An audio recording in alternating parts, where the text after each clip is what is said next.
यहाँहरू सबैजनालाई हार्दिक स्वागत छ। यति बेला म नेपालगञ्ज वनगणना 20 को ढाका त्यो स्कुलमा छु। यति बेला हामीसँग आदरणीय सर मनोहर चन्द्र सर हुनुहुन्छ। उहाँ लामो समयदेखि शिक्षा क्षेत्रमा चाहिँ अग्रसर हुनुहुन्छ। उहाँ 2064 सालदेखि यस नेपालगञ्जको थपुवा नयाँ बस्तीमा चाहिँ शिक्षा पेसा गरिरहनु भएको छ। उहाँले सुरुका दिनमा एकदम सङ्घर्ष गर्नुभयो। खास गरी भन्ने भने उहाँ सल्यान जिल्लाबाट यहाँ आउनुभयो। त्यसपछि यहाँ 1 वर्षसम्म सुरु अवस्थामा चाहिँ यो क्षेत्रमा त्यो जनसङ्ख्या थोरै थियो, चाप एकदमै कम थियो। त्यति बेला एकदमै सङ्घर्षका दिनहरू सङ्घर्षका यात्रा तय गरेर उहाँले यस ठाउँमा चाहिँ विद्यालय स्थापना गर्नुभयो। विद्यालय स्थापना गर्न आफूलाई चुनौतीपूर्ण छ, आफूलाई सङ्घर्षपूर्ण छ। अब एउटा कुरा आर्थिक समस्या हुन्छ। सुरु युवा अवस्थामा हुनुहुन्थ्यो उहाँ चाहिँ खासै अब यो आर्थिक अवस्था धेरै पनि थिएन। सुरुमा सामान्य एउटा विद्यालय सामान्यको 2 कोठा 3 कोठा भाडामा लिएर उहाँले विद्यालय सञ्चालन गर्नुभयो। र अहिले हामी यसो हेरिरहेका छौँ, बुझिरहेका छौँ उहाँको जीवन गाथा खास भन्ने भने वर्णन गर्न पनि सकिँदैन। तर छोटो समयमा चाहिँ हामीले आधारित सत्सँग चाहिँ कुरा गरेका छौँ। र यो खास एउटा तात्पर्य के हो भने संसारमा थोरै मान्छेहरू हुन्छ, सबैसँग चाहिँ आफ्नो इच्छा चाहनाहरू प्रायः जस्तो धेरै होला। युवा अवस्थाको बेला धेरै हुन्छ, तर के हुन्छ भन्दाखेरि थोरै मान्छेहरूसँग थोरै व्यक्तित्वहरूसँग चाहिँ एउटा चाहिँ छुट्टै एउटा सङ्घर्षको कथाहरू हुन्छ। समाज परिवर्तन गर्ने, समाजमा उन्नति गर्ने, समाजमा भएका विभिन्न सामाजिक आबद्ध भएका विभिन्न किसिमका जाति धर्म पेसा संस्कृति सबैलाई समान दृष्टिले हेर्ने एउटा जिम्मेवार हुन्छ। हाम्रो समाज त कस्तो छ भने अलिकति अगाडि बढ्ने व्यक्तित्वलाई खुट्टा तान्ने प्रविधि अहिले मात्र होइन, आजभन्दा धेरै वर्ष जमानादेखि चाहिँ चलिआएको थियो। उहाँले एउटा यस्तो सङ्कल्प गर्नुभयो, म यस्तो क्षेत्रमा जान्छु जहाँ गरिबी छन्, जहाँ चाहिँ अलिकति पिछाडिएका वर्गहरू छन्, जहाँ जनजातिहरू छन्, त्यो क्षेत्रमा गएर म शिक्षा दिन्छु भन्ने आँट राखेर चाहिँ उहाँ एउटा त्यो सल्यान जिल्लाबाट झोला बोकेर सामान्य झोला बोकेर चाहिँ यो क्षेत्रमा आउनुभयो। यहाँका दाजुभाइ यहाँका विभिन्न किसिमका मानिसहरूसँग सल्लाह गरेर बुद्धिजीवीसँग सल्लाह गरेर उहाँले यो स्थानमा विद्यालय स्थापना गर्नुभयो। र 2064 सालबाट लगातार उहाँले सङ्घर्ष गर्दै विद्यालयलाई शिक्षा दिँदै विभिन्न भाइ बहिनीहरूलाई चाहिँ सामान्य हिसाबमा चाहिँ रेकर्ड गराउँदै उहाँले चाहिँ अहिले यो विद्यालय स्थापना गर्नुभएको छ। अहिले विद्यालय विशेष गरेर चाहिँ एउटा चाहिँ बिल्डिङ एउटा स्ट्रक्चर अनुसार इन्जिनियरिङबाट टेक्नोलोजीबाट चाहिँ बिल्डिङ बनेको छ। यस विद्यालयमा विभिन्न पर्यावरण सन्तुलन कायम भएको छ। हरियालीका विभिन्न क्षेत्रहरू चाहिँ पहिचान भएका छन्। खानेपानीको सुरक्षित भएको छ। चर्पीहरू बनेका छन्। बालमैत्री प्रवृत्ति मिति विद्यालय भएको छ। खासमा भन्ने हो भने नेपालगञ्जमा धेरै विद्यालय छन्। हामी विशेष गरेर चाहिँ नेपालगञ्जमा लगभग 100-200 विद्यालय छ, भन्दा बढी पनि होलान्।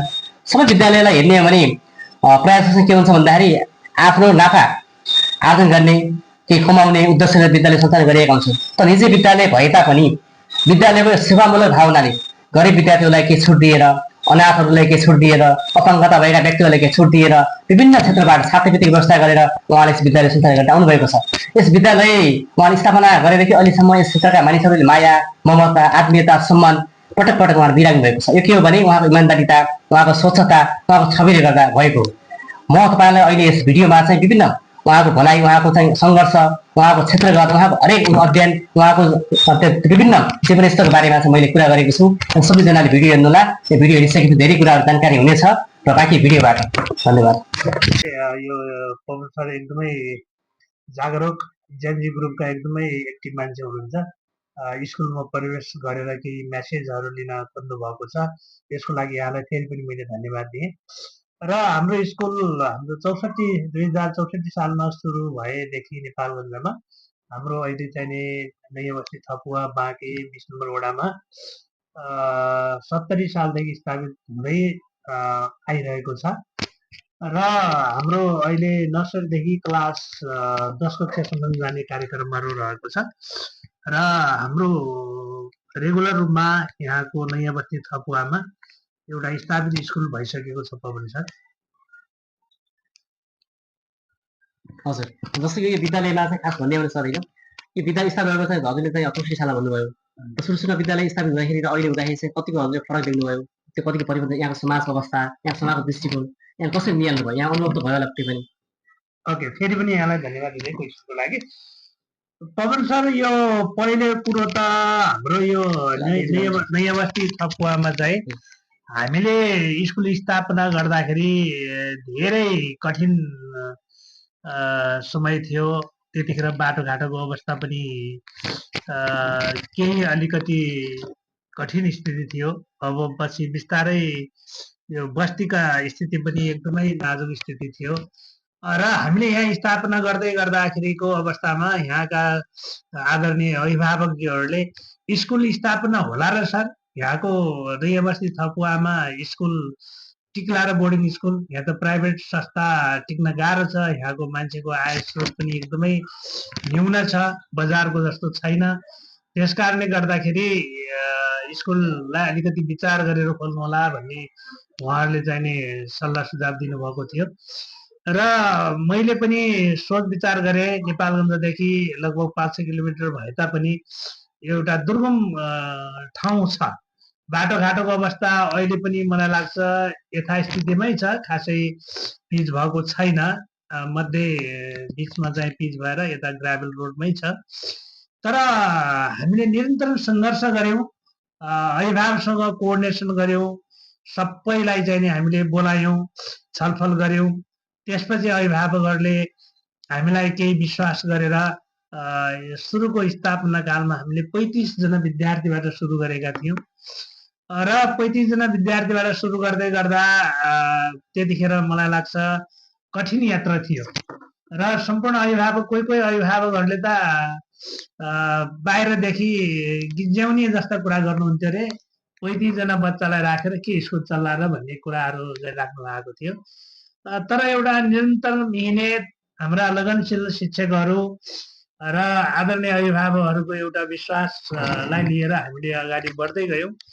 मलाई लाग्छ अहिलेको दौरानमा हामी नयाँ बस्ती थपुवा नेपालगञ्ज 20 नम्बर वडा हुँदै गर्दा हामी नेपालगञ्जमा पनि स्थापित भइसकेको स्कुल लाग्छ, किनभने हामी अब 10 कक्षाको प्रोग्राममा गइरहेका छौँ र अब 10 कक्षा पढ्दै गर्दाखेरि हाम्रा विद्यार्थीहरूको सङ्ख्या पनि लगभग 400 भन्दा माथि नै भइरहेको छ। अब 35 जना विद्यार्थीबाट सुरु गरेको स्कुल अहिले 400 जना विद्यार्थी भनेको एउटा कम सङ्घर्षले कम पापड पेलेर बनेको होइन होला। अब यहाँ नयाँ बस्ती झुपडी स्कुलहरूमा बन्दै गर्दा अहिले चाहिँ हामीले आफ्नै भवन, आफ्नै जग्गा र आफ्नै अभिभावक एउटा आत्मीय तरिकाले चाहिँ हामीले स्कुल सञ्चालन गरिरहेका छौँ र यो सँगसँगै नयाँ बस्ती थपुवालाई हाम्रो नेपालगञ्जमा ढकाल इङ्ग्लिस बोर्डिङ स्कुल कहाँ छ अथवा नयाँ बस्ती थपुवा कहाँ छ भनेर चिनाउने एउटा माध्यम राम्रो बनेको छ। नेपालगञ्जका सम्पूर्ण विद्वान व्यक्तित्व अथवा जो शिक्षा सम्बन्धी अथवा शिक्षा अन्तर्गत बसेर कार्य गरिराख्नु भएको छ, उहाँहरूले ढकाल इङ्ग्लिस बोर्डिङ स्कुल कहाँ छ भनेर अरूलाई सोध्नु पर्दैन अथवा नयाँ बस्ती थपुवा कहाँ छ भनेर अरूलाई सोध्नु पर्दैन। सम्पूर्णको मनमा मस्तिष्कमा नयाँ बस्ती थपुवामा ढकाल इङ्ग्लिस बोर्डिङ स्कुल चलिरहेको छ भन्ने कुरा हाम्रो विद्यालय भन्नु सर। विद्यालयमा जस्तै अब यात्रा हेर्दाखेरि चाहिँ बाटो एकदम कठिन छ, त्यो पहिलो कुरा। हामीले पटक चाहिँ रिपोर्टिङ पनि गऱ्यौँ र बाटो बनाउन सकेनौँ। अब ढकाल स्कुल के छ भन्दाखेरि अलिकति नेपालगञ्जको अलिकति भित्र पनि छ, खास भन्ने भनेपछि अब विद्यालय पनि अलिक असहज पनि छ। थपुवाबाट नयाँ बस्ती आउनुको लागि पनि बाटो कठिनै छ, तर हामीले पटक आवाज उठ्दा पनि बाटो बनाउन सकेनौँ। अब यो विद्यालयको दृष्टिकोणले यहाँ चाहिँ शिक्षा एउटा प्रमुख भएको हिसाबले, प्रेरणा भएको हिसाबले यहाँको विचारमा चाहिँ यो बाटो बन्नको लागि के प्रक्रिया अपनाउन सकेला? अब फेरि पनि बाटो सम्बन्धी क्वेसन गरेकोमा यहाँलाई धेरै धेरै धन्यवाद। यो हाम्रो व्यक्तिगत कुरा मात्र नभएर एउटा स्कुलसँग सम्बन्धी नभएर 20 नम्बर वडाको नयाँ बस्ती थपुवाको सबैभन्दा लाइफलाइन र सबभन्दा जीवनको हरेक व्यक्तिलाई चाहिने आवश्यकताको रूपमा रहेको बाटोको एकदमै ठुलो सवालको कुरा छ। यस सम्बन्धमा हामीले विभिन्न कार्यक्रमहरूमा अथवा हाम्रो स्कुलकै कार्यक्रम, जय जनता माविको कार्यक्रममादेखि लिएर हरेक कार्यक्रममा यो बाटो सम्बन्धीको कुराहरूमा प्रत्येक व्यक्तिलाई चाहिने हामीले क्वेसन उठाएका छौँ। त्यतिखेर धवलजी पनि मेयर हुँदाखेरि हामीले क्वेसन निकालेका थियौँ। त्यसपछि अहिले प्रशान्त मेयरजी हुनुहुन्छ, उहाँलाई पनि यो अनुगमन छ, सम्पूर्ण कुराहरू थाहा छ, तर पनि बाटोको स्थिति यथास्थितिमै छ, सुधारको स्थिति छैन। त्यसपछि हाम्रा मान्यजीहरू स्टिका राईजी पनि भर्खरै आउनु भएको थियो, भर्खर अब चुनावको मुख आइरहेको छ, उहाँले पनि अब बाटो बन्छ भन्नुहुन्थ्यो। उहाँ भौतिक पूर्वाधार मन्त्री हुँदाखेरि हामीले योजना हालेका थियौँ सर, तर पनि बाटो बन्न सकेन, त्यसमा दुखी छु भन्नुभएको थियो। तर मेरो भनाइ के छ भन्दाखेरि हामी 20 नम्बर वडा उपमहानगरपालिकाको क्षेत्रमा रहेर त भए तापनि यहाँसम्मको पिच बाटो नहुनु एउटा दुर्भाग्य अथवा यहाँका जनताको निम्ति सबैभन्दा दुर्भाग्य कुरा हो। यसको लागि सम्पूर्ण नेतागण, यहाँका बासिन्दा र नेपालगञ्जमा हाम्रो पनि 20 नम्बर वडा छ भन्ने जो प्रशासकीय व्यक्तिहरू हुनुहुन्छ, उहाँहरूलाई यो ध्यान पुगोस् कि बाटो यथाशीघ्र सबै ठाउँमा पुग्नुपर्छ भन्ने कुरा उहाँहरूले पहिलो कुरो मन मस्तिष्कमा लिनु पर्यो। दोस्रो कुरो, राज्यले पनि एउटा के गर्नु पर्यो भन्दाखेरि, नाम चाहिँ उपमहानगरपालिका, हामीले कर तिर्ने बेला उपमहानगरपालिका नेपालको धम्बोजीको चोकको अनुसारको कर तिर्छौँ हामी। जस्तै जग्गाकै कर तिर्छौँ, हाम्रो पनि आफ्नै स्कुलको जग्गाको कर तिरिराखेका छौँ र हरेक कुराहरू कर तिर्ने बेला धम्बोजी चोकको चाहिँ हामी कर तिर्ने। तर हामी यो पहाडको जुम्ला हुनान पनि पिरोड गएको अवस्थामा हामी पछाडि भएको स्थिति छ, यो सबैलाई जानकारी भएको स्थिति छ। यसमा पहिलो कुरो त यहाँका नेता, स्थानीय नेता, वडा कार्यालय र उपमहानगरपालिकाको मेयरदेखि लिएर जो केन्द्र प्रतिनिधि सभाका सदस्यहरू अथवा प्रतिनिधि सभाका मान्यज्यूहरू हुनुहुन्छ, उहाँहरूले चाहिँ भोट माग्ने स्थितिमा पहिलो कुरो त मैले के आधारले भोट माग्ने अथवा कुन आधारले भोट माग्ने भन्ने मन मस्तिष्कमा उहाँहरूको मनमा जानुपर्ने कुरा हो। यत्रो वर्ष भइसक्यो गणतन्त्र आएको पनि, 34-35 वर्ष भइसक्यो, तर पनि उही धुलाम्य बाटोमा यहाँका जनताहरू हिँडिरहेको स्थिति र हाम्रो स्कुलले पनि बस कोही यात्रा गर्दै गर्दा यहाँका सम्पूर्ण बालबालिकाहरूको जीवनशैलीमा धुलाम्य रहेको छ। यसै स्थितिमा हाम्रो यो पटक धुलाम्यको कारणले गर्दाखेरि बसहरू बिग्रिने, बिरामी, धेरै बच्चाहरू बिरामी हुने र हरेक कुराहरू चाहिँ नेपालसँग जोडिनु पर्ने भए हुनाले यात्रा निकै कठिन छ। जस्तो सर नगरपालिकाले विद्यालयको लागि चाहिँ तालिमहरू हुन्छ नि, तालिम कार्यक्रमहरू त्यसको प्रोत्साहन के गरेको छ अहिलेसम्म? जस्तो यो निजी स्कुलमा आबद्ध भयो भने, निजी स्कुल विद्यालय भयो भने अब यसमा विभिन्न टासनहरू हुन्छ, विभिन्न किसिमका निकायहरू हुन्छन्, त्यसको नगरपालिका पनि एउटा निकाय नै हो, त्यस अन्तर्गत चाहिँ यो विद्यालयको लागि त्यस्ता केही कार्यक्रमहरू गरेको छ कि छैन? यसको लागि फेरि पनि अब शिक्षा सम्बन्धीका क्वेसन गर्नु भएको छ, धन्यवाद फेरि पनि हाम्रो पवन सरलाई। पहिलो कुरो त म नेपालगञ्ज नगर प्याक्सनको कोषाध्यक्ष हो र कोषाध्यक्षको हैसियतले हामी आफै पनि एउटा आयोजक भएको हुनाले प्याक्सनले विभिन्न किसिमका कार्यक्रमहरू गरिरहेको हुन्छ। त्यस सँगसँगै नेपालगञ्ज शिक्षा महाशाखाले पनि विभिन्न किसिमका तालिमहरू आयोजना गरेको हुन्छ, जस्तै इङ्ग्लिसका कुराहरू छन्, अनि टिचरहरूको ट्रेनिङको बारेमा छ र एउटा राष्ट्रपति रणित सिल्लोका कुराहरू छन्। त्यस्तै गरेर विद्यार्थीहरूलाई सहभागिता कति रहन्छ विद्यार्थीहरू? म एकैछिन भन्दैछु। सबै कुराहरूलाई चाहिँ हामी मिलेर गरेका छौँ। यो त बोर्डिङ र यो प्राइभेट भनेर अथवा सामुदायिक र संस्थागत भनेर नछुट्याएर हामीले अगाडि बढिरहेको स्थिति छ। यसको लागि शिक्षा महाशाखालाई पनि हामी त्यहाँका प्रमुख गोरखबहादुर थापाजी हुनुहुन्छ, उहाँलाई पनि हामी धन्यवाद दिन चाहन्छौँ, किनभने अहिलेसम्म त्यसै छुट्या छैन र सहभागिताको सङ्ख्यामा हाम्रो लगभग 80% चाहिँ सहभागिता हुन्छ। किनभने 80% सहभागिता हुनुको मतलब हामी प्राइभेट जति पनि बोर्डिङका प्रिन्सिपलहरू हुन्छौँ, हामीलाई पनि के चाहन्छ भन्दाखेरि नेपालगञ्ज एउटा शिक्षाको हब बन्नुपर्छ। यहाँका बालबच्चाहरू पढ्नको लागि काठमाडौँ जाने गरेका छन् र त्यो एउटा शैक्षिक सुधारको निम्ति नेपालगञ्ज पनि राम्रो एउटा शैक्षिक हब बन्नको निम्ति हामी पनि जुट्नुपर्छ भन्ने एउटा हैसियतले तालिममा होस् अथवा खेलकुदमा होस् अथवा शैक्षिक कार्यक्रममा होस्, शैक्षिक कार्यक्रमको कुराहरूमा होस्, यो सहभागिता रहेको छ र हुनु पनि पर्छ। अब यदि साँच्चै नेपालगञ्जलाई चाहिँ शैक्षिकको हब बनाउने हो भने हामी सम्पूर्ण व्यक्तित्वहरू लाग्नुपर्छ र लागि पनि रहेका छौँ। यसै सन्दर्भमा हाम्रो स्कुल पनि यस्ता कुराहरूमा सहभागिता, हरेक कार्यक्रममा सहभागिता रहेको छ। मैले विद्यालयतिर जोडेको छु। विद्यालयमा के छ, विद्यालयका आचार संहिताहरू छन्, अब अभिभावक आचार संहिता होलान्, प्रधानाध्यापक शिक्षकहरूको आचार संहिता होलान्।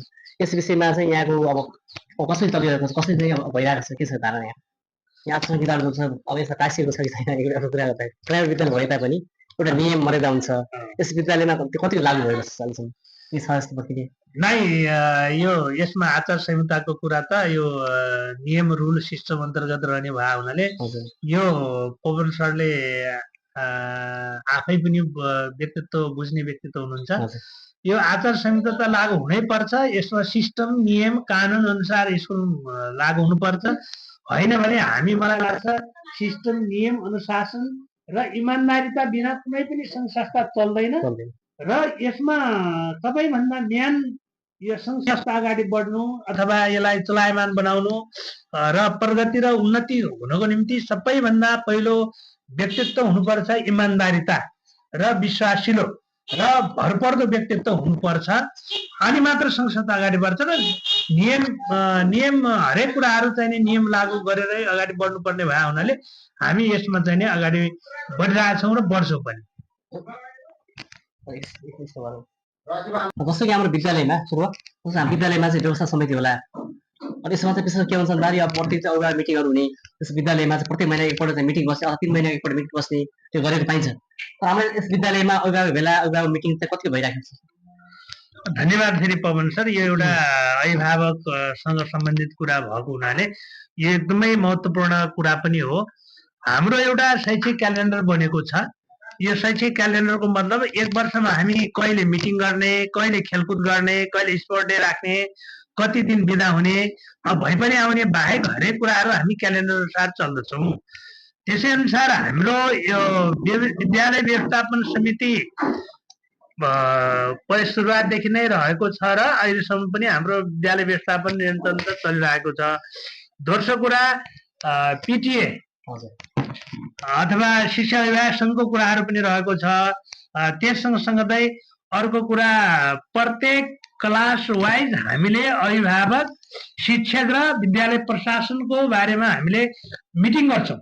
अब एकैचोटि हामीले सम्पूर्ण अभिभावकलाई बोलाएर ठुलो मासमा मिटिङ गर्दाखेरि त्यसको फिडब्याक आउँदैन। त्यसको निम्ति हामीले क्लास वाइज नर्सरीको बच्चाहरूको प्यारेन्ट्सलाई चिठी दिएर अथवा चिठी पठाएर हामी त्यो नर्सरीको क्लासको एक दिन गर्छौँ भने एलकेजीको अर्को दिन गर्छौँ। यस्तै तरिकाले हामीले हरेक क्लासका माथि 10 कक्षासम्मको क्लासलाई हामी अभिभावक प्यारेन्ट्स मिटिङ भनेर प्रत्येक दिन हामी गर्छौँ। यस लगत्तै हाम्रो भोलि पनि एउटा क्लास 8 का भाइ बहिनीहरूको अभिभावकको प्यारेन्ट्स मिटिङ छ। सम्भव छ भने पवन सरलाई मैले निम्ता गरेँ। हाम्रा प्यारेन्ट्स मिटिङमा के कस्ता छलफल हुन्छन् भन्ने कुराहरू पनि यहाँहरूले छलङ्ग गर्नुहुनेछ। र यसै सन्दर्भमा प्यारेन्ट्स मिटिङ मात्र होइन, म यहाँ एउटा चाखलाग्दो कुरा पनि पवन सरलाई चाहिँ म जानकारी गराउँछु। पहिलो कुरो त यहाँका आदरणीय अभिभावक एकदमै सहयोगी भावनाका हुनुहुन्छ।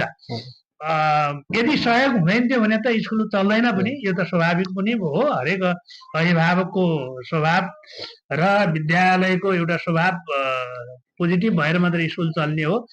यसै सन्दर्भमा एउटा पवन सरलाई कुरा के राख्छौँ भन्दा जस्तै हामी पिकनिकको आयोजना गर्छौँ। अरू स्कुलहरूले हरेकका आफ्ना आफ्ना सिस्टम र नियम हुन्छन्। तर हामी के गर्छौँ भन्दाखेरि पहिलो कुरो विद्यालय व्यवस्थापन समितिको मिटिङ बोलाउँछौँ।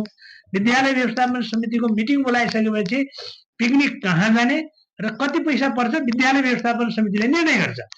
अनि विद्यालय व्यवस्थापन समितिले निर्णय गरेपछि हामीले क्लास टिचरलाई पैसा चाहिँ कलेक्सन गर्न दिन्छौँ र उहाँहरूले नै पैसा कलेक्सन गरिसकेपछि हामी विद्यालय व्यवस्थापन समिति लगायत इच्छुक अभिभावकलाई पनि हामी बोलाउँछौँ र उहाँहरू एउटा कुनै स्वार्थ बिना आउनुहुन्छ।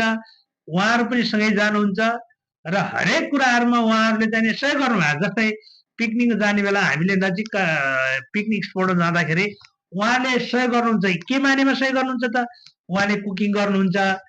त्यसपछि उहाँहरूले चाहिँ नि बच्चाहरूलाई खुवाउनु पनि हुन्छ, घुमाउनु पनि हुन्छ, सँगसँगै रमाइलो गरेर नाच्नु पनि हुन्छ। मलाई लाग्छ यो सहकार्य, यो पोजिटिभ म्याटर मलाई चाहिँ हरेक स्कुलमा छैन होला। कस्तो छ, म एउटा कस्तो भन्दाखेरि म एउटा चाहिँ मेरो घर यदि भए पनि हजुरलाई आजभन्दा त्यो 10-12 वर्षदेखि चिन्छु। म पत्रकार भइसकेर तपाईँले प्रश्न गर्दैछु। तर यहाँको इमान्दारिता, यहाँको स्वच्छता, यहाँको चाहिँ एउटा स्वच्छता हेर्ने हो भने एकदमै चाखलाग्दो पनि छ, एकदमै त्यो 88 टाइपको पनि छ। यहाँले गर्ने व्यवहार चाहिँ हामी टाढा पनि हामी सुनिरहेका छौँ। जस्तै नेपालको थपुङ्गा, त्यो फार्मटोल, जस्तै हाम्रो यो सुक्लामपुर, मनिकापुर, राजा लगायतको क्षेत्रमा चाहिँ मानिसहरूले उकालो गरिरहेको छ। त्यो आधारमा यहाँको इमान्दारिता चाहिँ कहाँबाट आएछ यसरी नै? नै पहिलो कुरो त पवन सर एउटा इमान्दारिता हामीले पहिलो कुरो त आमा बाबुबाटै नै सिक्ने हो र हाम्रो संस्कार कहाँबाट थाहा हुन्छ भन्दाखेरि परिवारबाट थाहा हुन्छ भन्छ। दोस्रो कुरो हाम्रो ड्याडी मम्मीहरूले के गर्नुहुन्थ्यो भन्दाखेरि मेरो घर मैले आज परिचय दिइनँ, मैले पवन सरलाई विषयमा भने मेरो चाहिँ घर चाहिँ सल्यान हो, अहिले नेपालगञ्ज 4 मा छ, न्यु रोड नजिकै। र हाम्रो पढाइ हुने बेलामा त्यतिखेर बुवा मम्मी त हाम्रो पढेको हुनुहुन्न, तर पनि उहाँहरूको मन मस्तिष्कमा के थियो भने पढ्नुपर्छ र आफूले गर्न सक्ने सहयोग गर्नुपर्छ र आफूले गर्ने सहयोग जस्तै कसैलाई खानाका समस्या छन् भने खानाका, कोही पैसाका छन् भने पैसाका, अथवा कसैलाई दुःख परेको बेला सहयोग गर्नुपर्छ। त्यो फलको फेरि आशा गर्न हुँदैन, सहयोगको फल आशा गर्न हुँदैन, तर सहयोग गर्नुपर्छ जो मार्ग निर्देश भएको थियो त्योबाट पनि हामी प्रेरित छौँ। दोस्रो कुरा, हामीलाई शिक्षा दिने गुरुवर्गहरू हुनुहुन्छ, अझै पनि हुनुहुन्छ, एकदमै सम्मान सत्कार छ उहाँहरूप्रति, हामी त्यतिखेर पनि सम्मान गर्छौँ। उहाँहरूले के भन्नुहुन्थ्यो भन्दाखेरि सधैँ सधैँ चाहिँ इमान्दारी बन्नुपर्छ र इमान्दारिताको कर्म एकदमै मिठो हुन्छ र इमान्दारिता तपाईँहरूले अपनाउन सक्नुभयो भने जिन्दगीमा कहिले पनि दुःख हुँदैन, अथवा रुनु पर्दैन, अथवा कसैले तपाईँलाई ब्लेम लगाउन सक्दैन, तपाईँका सधैँ पक्षमा हुन्छन् र साथ दिन्छन् भन्ने जो एउटा प्रेरणा मिल्यो, मलाई लाग्छ त्यो प्रेरणाले अहिलेसम्म काम गरिरहेको छ। सोलन जस्तो जिल्ला विकट जिल्लाबाट आउनुभयो, नेपाल जस्तो ठुलो ठाउँमा यहाँको चाहिँ अब शिक्षा दिनुपर्छ, यो ठाउँमा विकास गर्नुपर्छ, यो ठाउँ परिवर्तन गर्नुपर्छ भन्ने विषयमा यहाँको पक्कै पनि एउटा चाहिँ जिज्ञासा रह्यो नै होला। तर यो क्षेत्रमा कस्तो छ भन्दाखेरि विभिन्न जिल्लाका मान्छे बस्नुहुन्छ यहाँ, राजापुर, अछाम, बाजुरा, दैलेख, हुम्ला विभिन्न समुदायका मान्छेहरू छन्, विभिन्न बालबालिकाहरू छन्। ती बालबालिकालाई चित्त बुझाउनको लागि अति नै गाह्रो हुन्छ यहाँ, खास भन्ने भनेपछि यहाँको यो सङ्घर्ष, यहाँको चाहिँ यो क्षमता चाहिँ कहाँबाट आएछ? फेरि सोधेँ मैले एकपल्ट र फेरि पनि पवन सरलाई मैले धन्यवाद दिएँ। पहिलो कुरो त म अलिकति पवन सरलाई हाम्रो फ्यामिली ब्याकग्राउन्डको बारेमा पनि भन्छु। दोस्रो कुरो, हामी 5 भाइ हो, 5 भाइमा सबैका डिग्री होल्डर हुन् र सबै दाइ भाइहरू चाहिँ नि सरकारी जागिरीमा छन् र म मात्रै हो यो प्राइभेट संस्थामा लागेको मान्छे। अब थाहै जागिरी खानुपर्छ भनेर त उहाँहरूले पनि प्रेरणा गरिराख्नु भएको थियो, तर मेरो सोच के भन्दाखेरि जागिरी चाहिँ आफ्ना लागि हो, तर यो जो समाजको जीवनमा सुरुदेखि नै आएको हो, समाजसेवी नै हुनुहुन्थ्यो पहिलेबाट। मेरो मन मस्तिष्कमा थियो हरेक ठाउँमा हरेक कार्यहरू गर्ने बेला, समाजमा पढ्ने बेला र सहयोगका चुनावहरूमा गर्ने कार्यहरूमा मलाई लाग्छ अब ती दिन सम्झिँदाखेरि अहिले पनि सपना जस्तो लाग्छ। खल्तीमा पैसा हुँदैन थियो तर पनि सबै चाहिने आफ्नै कोठामा आफ्नै घरमा बसालेर खुवाउन पाए हुँदो जस्तो लाग्थ्यो। तर यसै क्रममा गर्दै जाँदाखेरि अब के गर्ने त भन्ने अवस्थामा हामी चाहिने पढिसकेपछि शिक्षा नै पढेको, मैले शिक्षा पढेको हुनाले आफूले पढेको शिक्षा क्षेत्रहरू हो, शिक्षा क्षेत्र भएको हुनाले म अब यो शिक्षा क्षेत्रबाट नै कुनै न कुनै माध्यमबाट समाजलाई परिवर्तन गर्न चाहन्छु अथवा समाजलाई केही न केही दिन चाहन्छु भन्ने एउटा प्रेरणा लागेको हुनाले अब बजारतिर एउटा पहिलो कुरो त कम्पिटिसनको कुरा भयो, दोस्रो कुरो अब बजारमा त सम्पूर्णले शिक्षा दिएका हुन्छन्, तर सबै सजिलो मान्छेले गर्न सक्दैन, के अरे जसले पनि गर्न सक्छ, तर अप्ठ्यारो काम गर्नलाई चुनौती छ। चुनौतीका बावजुद हामी चाहिँ यहाँ नयाँ बस्ती थपुवामा बोर्डिङ नभएको अवस्थामा हामी आएर यो अवस्थामा चाहिँ नि हामीले गर्नुपर्छ। यहाँका बिचरा गरिब अशिक्षित व्यक्ति हुनुहुन्थ्यो त्यतिखेरको अवस्थामा, उहाँहरूलाई चाहिँ नि हामीले आफूले जानेको कुराहरू शिक्षा दिनुपर्छ र यो नयाँ बस्ती थपुवालाई अलिकति शिक्षाको माहौलमा परिवर्तन गर्नुपर्छ भन्ने एउटा ध्येय जागेको हुनाले त्यसको प्रेरणा बावजुद हामीले एउटा कालिम्पोङ बोर्डिङ स्कुललाई स्थापना गरेर मलाई लाग्छ हाम्रो ढकाल बोर्डिङ स्कुलले नयाँ बस्ती थपुवामा सम्पूर्ण आदरणीय अभिभावकजीहरूलाई पढ्नु पर्दो रहेछ, पढ्न चाहिने जरुरी छ भन्ने एउटा प्रेरणाको स्रोत बन्न सक्नु भएको छ जस्तो लाग्छ। अहिले प्रतिस्पर्धाको जमाना छ सर, है कम्पिटिसन धेरै छ, विभिन्न ठाउँ विद्यालय सञ्चालन भइरहेका छन्। तर मैले म धेरै ठाउँ विद्यालयमा गएँ, मैले पनि अनुगमन गरेँ। एउटा कहिलेकाहीँ दास नेपालबाट पनि हाम्रो अस्ट्रेलिया मिडियाबाट सरकारबाट नाइस नेपालबाट चाहिँ अनुगमन हामी जाने गरेका थियौँ। सबै हेर्दा विद्यालयको अवस्था, भौतिक अवस्थाहरू, त्यहाँको संस्कार, त्यहाँको वातावरण हेर्दाखेरि चाहिँ ठिकै थियो।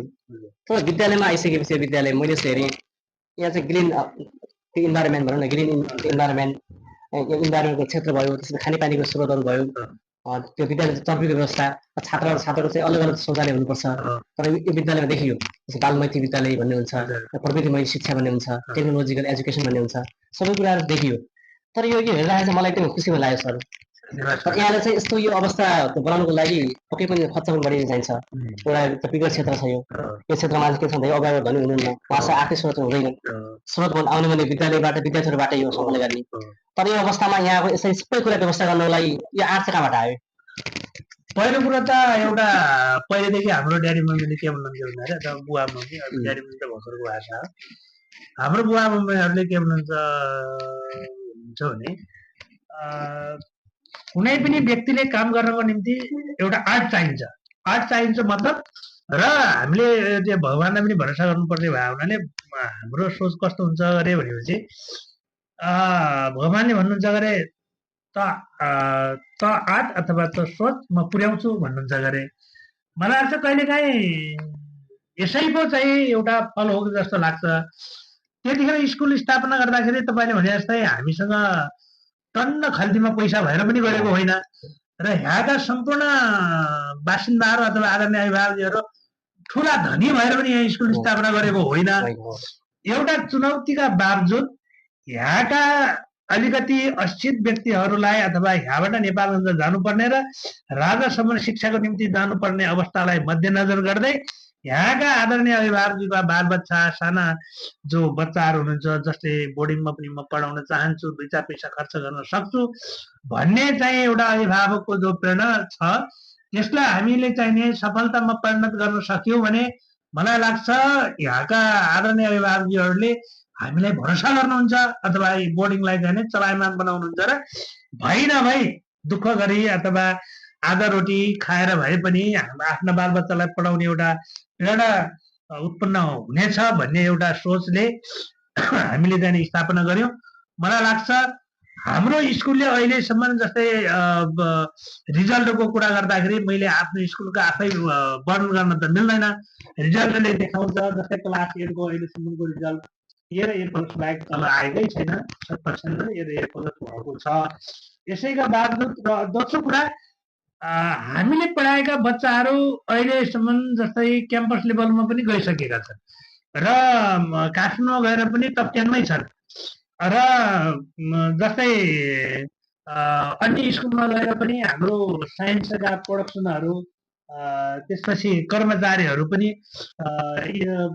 एउटा स्थापित भइसकेको स्थिति छ किनभने हामीले के चाहन्छौँ भन्दाखेरि यो विद्यालयमा जति पनि सम्पूर्ण बच्चाहरू पढ्नुहुन्छ उहाँहरू पढिसकेपछि कुनै न कुनै एउटा स्किलमा अथवा सिपमा अथवा पेसामा आबद्ध भइसकेपछि र आफ्नो जो ज्ञान छ त्यसलाई एउटा प्रयोगमा परिणत गर्न सक्नुभयो भने मलाई लाग्छ हाम्रो स्कुलले उत्पादन गरेको हाम्रो स्कुलले चाहिँ नि शिक्षा दिएको हामीले यो अभिभावकहरूबाट ल्याएको पैसाले यो सम्पूर्ण खर्च चलायमान जो खर्च छ यसैमा चाहिँ खर्च भइहाल्छ तर हामीले पाउने भनेको के हो त भन्नुहुन्छ भने पवन सर साँच्चै जिन्दगीमा एउटा इमानदारी पाउने हो हामीले एउटा चाहिँ नि अनुशासित पाउने हो र कुनै पनि कर्मचारी कुनै पनि ठाउँमा गएर हामीले पढाएका बच्चा सर म यो ठाउँमा पुगेछु र यो ठाउँमा मैले काम गर्दैछु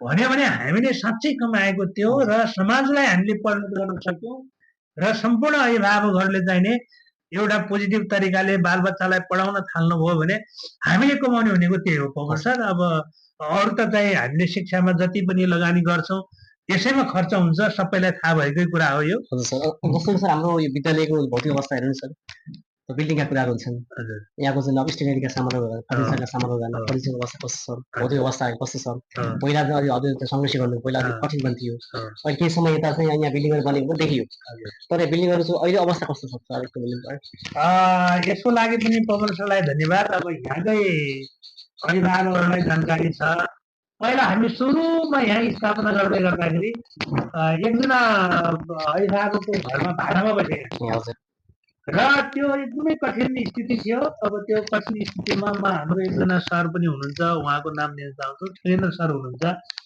उहाँलाई हामी बिर्सिँदैनौँ किनभने धेरै सङ्घर्ष गर्नुभएको हो ठेकेन्द्र सर एउटा मेन पोस्टमा हुनुहुन्थ्यो भने सम्पूर्ण आदरणीय सरहरू पनि हुनुहुन्छ कोही अझै पनि पढाइराख्नु भएको छ कोही अन्य क्षेत्रमा स्थापित भइसक्नु भएको छ त्यतिखेरको अवस्थामा हामीलाई एउटा सपना जस्तो लाग्छ त्यतिखेर किनभने भाडामा थियो खुल्ला बगैँचा थिए अथवा कुनै पनि एउटा जो कोही पनि हाम्रो स्कुलभित्र छिर्न सक्थ्यो अथवा कुनै पनि बेला पढाइ कस्तो छ अथवा के छ कुनै गाई बस्तु सम्पूर्ण कुराहरू पनि आएर चाहिने देख्न सक्ने स्थिति थियो तर बिस्तारै हामी चाहिँ सङ्घर्षको बाटोमा अगाडि बढ्दै गयौँ। पछि चाहिँ भाडामा रहे तापनि हामीले चाहिँ जग्गा लियौँ। जग्गा लिइसकेपछि हामीले चाहिँ त्यही जग्गामा एउटा कच्ची घरहरू बनायौँ। पछि बिस्तारै चाहिँ त्यही जग्गामा चाहिँ अहिले भवन बनाएका छौँ। भवन सर एउटा भवन कस्तो भनेपछि नेपालगञ्जको इन्जिनियरिङ स्ट्रक्चर एनालाइसिस प्रुफ अथवा प्रमाणित गरेर नक्सा सहितको भवन बनाएका छौँ, जुन चाहिँ भूकम्प रहित अथवा इन्जिनियरले मापन गरेर बनाएको भवनलाई चाहिँ हामीले स्थापित गर्न सफल भएका छौँ। अब यो भवनलाई चाहिँ हामीले अगाडि निरन्तरमा लिइरहेका छौँ। मलाई लाग्छ पहिलेको भन्दा धेरै तारबारहरू, गेटहरू, रुख बिरुवाहरू रोप्ने कामहरू, बालमैत्रीपूर्ण स्वच्छ वातावरण, पिउने पानी, यी सम्पूर्ण कुराहरूले हामी चाहिँ एउटा सफल रूपमा अगाडि गइरहेका छौँ। र अर्को एउटा रोचक पनि म सरलाई भन्छु, एउटा भाग्यले पनि साथ दिन्छ जस्तो लाग्छ। नयाँ बस्तीमा पानीको धेरै अभाव हुने ठाउँ हो, तर हाम्रो यो स्कुलमा रहेको एउटा वरदान जस्तो साबित भएको छ। हाम्रो स्कुलमा यति पानी छ कि पवन सर, कहिलेकाहीँ त म आफै पनि खुसी हुन्छ क्या, कहिलेका नन स्टप पानी, हामीलाई कहिल्यै पानीको एउटा समस्या भएन। किनभने गर्मीमा होस् अथवा जाडोमा होस् अथवा सिजनमा, अफ सिजन, जुनसुकै सिजनमा पनि पर्याप्त मात्रामा पानीको चाहिने स्रोत भएको हुनाले हामीलाई चाहिँ एकदमै सरल र विद्यार्थीहरूलाई एउटा खुसीको कुराहरू पनि रहेको छ। आनन्दमय तरिकाले बच्चाहरूले पानी पिउने, खेलाउने, खेल्ने कुराहरू भइरहेको छ। यसको लागि चाहिने वरदान नै साबित भएको जस्तो कार्यक्रम हाम्रो चाहिँ अन्तिममा छ सर। हामी अब समय हामी धेरै लग्यौँ, अझै धेरै कुरा सोध्ने इच्छा थियो, समय नपाएको हुनाले मैले तेस्रो गरिमा हजुरलाई मैले इन्टरभ्यू लगेँ। अन्तिममा चाहिँ यहाँले चाहिँ छुटेका केही कुराहरू, भन्नुपर्ने कुराहरू, अति आवश्यक कुराहरू के छन् भने मिडिया मार्फत, हाम्रो असर शासन मिडिया मार्फत अथवा बुढीनन्दा मिडिया, त्यसै गरी हाम्रो मेरो फेसबुक पेज लगायतका विभिन्न माध्यमबाट चाहिँ अब यहाँ जानकारी दिन सक्नुहुन्छ। यहाँ अन्य केही कुराहरू छन् भने हाम्रो दर्शकहरूलाई, हाम्रो अभिभावकहरूलाई जानकारी दिन सक्नुहुन्छ। धन्यवाद पवन सर। हाम्रो पहिलो कुरो त हाम्रा सम्पूर्ण सर मिसहरूलाई म धन्यवाद दिन चाहन्छु, किनभने सम्पूर्ण सर मिसहरूको मिहिनेत र लगनशीलले गर्दाखेरि हामी यहाँसम्म आइपुगेका छौँ। स्टाफहरू बिना, स्टाफ भनेको एउटा मेरुदण्ड हुन्, स्टाफहरूले बडो मिहिनेत गर्नु भएको छ। एकदमै सम्पूर्ण सर मिसहरू कसिएर पढाइराख्नु भएको छ, एकदम इमान्दारीसँग, अनुशासितसित र एकदम हाम्रो एउटा सौहार्दपूर्ण वातावरणमा कुनै कसैको केही कुनै समस्या नभएर हरेक कुराहरू चाहिँ हामीले अगाडि बढाइरहेको स्थिति छ। दोस्रो कुरा, सम्पूर्ण हामीले 40 जना विद्यार्थी भए तापनि हामी 20 जना विद्यार्थीको हैसियतले सेक्सन बाँडेर हामीले क्लासहरू लिइरहेका छौँ पवन सर। हामीले कम्प्युटर ल्याबको, साइन्स ल्याबको, त्यसपछि यो इन्टरनेटको, बोर्डका कुराहरू, अब स्मार्ट बोर्डका कुराहरू, बसका कुराहरू सबै एभाइलेबल भएको छ। अब हामी चाहिँ छिटोभन्दा छिटो चाहिँ 10+ गरेर +2को अवधारणा पनि ल्याउँदैछौँ। मलाई लाग्छ टाढा विद्यार्थीहरू जानु नपर्ने स्थितिको अवस्थालाई मध्यनजर गर्दै हामी अगाडि बढिरहेका छौँ। सम्पूर्ण अभिभावकहरूलाई धेरै धेरै धन्यवाद छ, जो हामीलाई प्रत्यक्ष अप्रत्यक्ष तरिकाले सहयोग, सल्लाह, सुझावहरू दिइराख्नु भएको हुन्छ। प्रत्येक पटक आएर हामीलाई सल्लाह दिनुहुन्छ, पटकमा हामीलाई चाहिने सम्झाउनुहुन्छ, सर गर्नुहोस्, अगाडि बढ्नुहोस्, तपाईँहरूले गर्नुपर्छ भन्नुहुन्छ। त्यसको लागि उहाँहरूलाई पनि धन्यवाद। सँगसँगै यहाँ वडा कार्यालयले पनि हामीलाई चाहिँ धेरै सहयोग गरेको छ। वडाको स्वास्थ्यका सरहरूले पनि सहयोग गरिराख्नु भएको छ। त्यस्तै लगत्तै शिक्षा महाशाखा, नगरपालिकादेखि लिएर प्रशासनदेखि लिएर सम्पूर्णले हामीलाई चाहिँ पोजिटिभ तरिकाले लिनु भएको छ। किनभने पहिलो कुरो त हामी आफैमा पनि इमान्दार हुनुपर्छ भन्ने एउटा उदाहरण पनि होला। र दोस्रो कुरो भयो, हामी अन्तिममा छौँ। अन्तिममा चाहिँ अब यहाँले चाहिँ सबै कुराहरूमा चाहिँ विद्यालयको भौतिक अवस्था, यहाँको शिक्षाको बारेमा, यहाँको विभिन्न किसिमको चाहिँ यहाँको भौतिक अवस्था, यहाँको विगतको अवस्था, वर्तमानको अवस्था, सबै कुराहरू जानकारी दिनुभयो। यहाँलाई विशेष धन्यवाद छ। हामी आगामी दिनमा अझै समय मिल्यो भने फेरि पनि आउनेछौँ र यहाँले हामीले महत्त्व समय दिनु धन्यवाद छ। धन्यवाद पवन सर, यहाँलाई धेरै धेरै धन्यवाद। यहाँको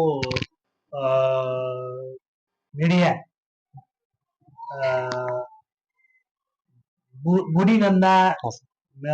मिडियाबाट आउनु भएको छ पवन सरलाई धेरै धेरै धन्यवाद।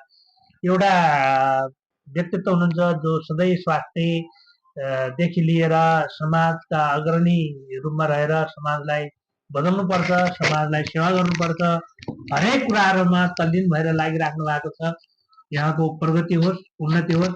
फेरि पनि हामीले यस्ता कार्यक्रमहरूमा यहाँहरूबाट जोड्ने मौका पाएकोमा यहाँलाई फेरि पनि धन्यवाद दिँदै आगामी दिनहरूमा यहाँसँग भएका र सल्लाह धेरै धेरै धन्यवाद दिँदै नमस्ते भन्न चाहन्छु।